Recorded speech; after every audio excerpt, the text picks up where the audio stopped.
ka Byrngem kinos jong ka chaka ai jing sumar bapa khmat ha ka than chete lamingi kari India ka Neigrihms ka artarik nailor ka bakila pen pau kin sedang ya ka Jingeh jong ki lada ka tanat ka koi ka khia jong ka sarkar pdeng kamla ban pen biang mardor ya ki jing dawa jong ki ha po ka lai pho singi kampat poi shaki squad jong no mahadu menta kimpat yo ketien na kaliang ka sarkar pdeng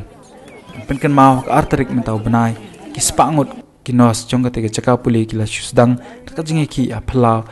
ka Neigrihms hapo kalama jong ko All India Government Nurses Federation AIGNF Halor ka nongrim jong ki jingdoko trekam ki bor penyat ka Neigrihms kumjo ka Ministry of Health and Family Welfare jong ka sarkar pdeng kinong krena ka to ka singi kumna UL Anand General Secretary ka Neigrihms lapen pau banakaliang ka Neigrihms Nurses Association kala pha dorkhas shekatanat ka koi ka khia sarkar pdeng bandawai kimat ki bobon lingbau director ka Neigrihms Dr. P Patacharya kawaina kimat jingdawa ka long ban penrong ban penkieu ya ka jingsieu kinos kila dawaru ban kintiru ya ki ki allowances kentop ya ka night duty allowance telephone allowance pat ki ulaong rubalada ka ni ka Jingeh ta ka bajai kam urlong kin sa perkhat da ki lat ban pen bor ya ka sarkar pdeng ban pen kloi ya ka jingdawa jong ki kata da ka bapelong ya ka Jingeh sha than ni wat ban pep treru All India Government Nurses Federation, they are undergoing a nationwide strike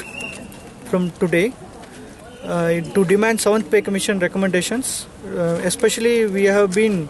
deprived of many allowances and pay scales, and what we are supposed to get that has been not recommended by the 7th Pay Commission. So we have submitted lots of memorandum, and we had a discussion with the ministry headed by Kurana at the national level. However, there is no conclusion arrived, and the ministry is giving false promises regarding our pay scales and other things. So we have not arrived at any conclusion. That is the reason we nationwide they have undergoing a strike from today. However, at the Neigrihms local level, in the interest of patient care and the Neigrihms reputation, and considering the public welfare, we differ from doing strike. In order to show our solidarity and support to our association, we peacefully sit and protest and to press our demands. In order to protect the welfare of the nurses only, we demand at least 40 hours per week should be there.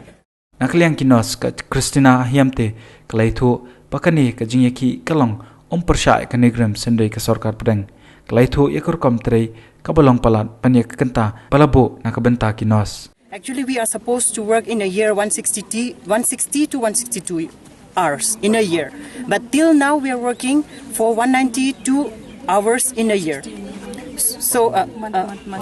per month. So in a month we are supposed to work, I repeat that it's only 160 hours, but we are working for 192 hours, a difference of 18 hours in a month. So if we count for a year, it's a lot. So we are working extra 1 hour, extra 1 month in a year, 24 days we are working extra. So for that we have been asking, but this has been repeated many years. We take up this our agenda to our higher authority, but the answer remained the same, that the shortage of staff is the reason that we cannot give you these 40 hours. But the shortage is supposed to be met by the administration, and those are in the higher authority. So we are pleading for us to see our case and to consider us